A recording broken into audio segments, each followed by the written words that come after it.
आज सकाळे मु जाइथिली गोटे रैली रे जाइथिली विधायक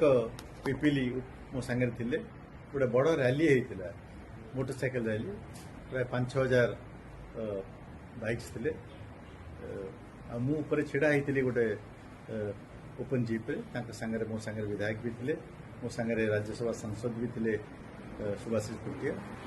आम सब छिड़ा होइतिलु टे खरा बढ़ी जाइतिला टाइम प्राय 11टा खंडे जाइतिला खरा टिके बढ़ी जाइतिला आ सेही समय रे पछुर भी टिके लोक जमी जाइतिले टिके मते अस्वस्थ लागिला डिस्कम्फर्ट लागिला आ मुंड टिके मते लागिला किंतु गोटे सिंकिंग फीलिंग लागिला आ सेही समय रे मते सांगे सांग मो सांगे जो साथी थिले से माने देखिदेले मोर अस्वस्थता को मो टिके अस्वस्थ लगिला भी मत कहले नहीं सांगे सांगे आम हॉस्पिटल पड़ा देखीदे चेक करदे कुछ हॉस्पिटल सांगे सांगे पाख हॉस्पिटल चलीगलु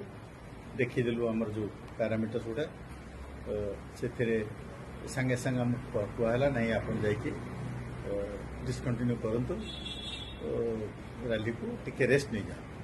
और जो स्लीपलेस राति डेरी फेरी से जो स्लीपटा ना उपदेश अनुसार निर्देश अनुसार मेडिकल इंस्ट्रक्शन अनुसार मुझे आसिक भुवनेश्वर पड़े आसली आना टे रेस्ट नौ।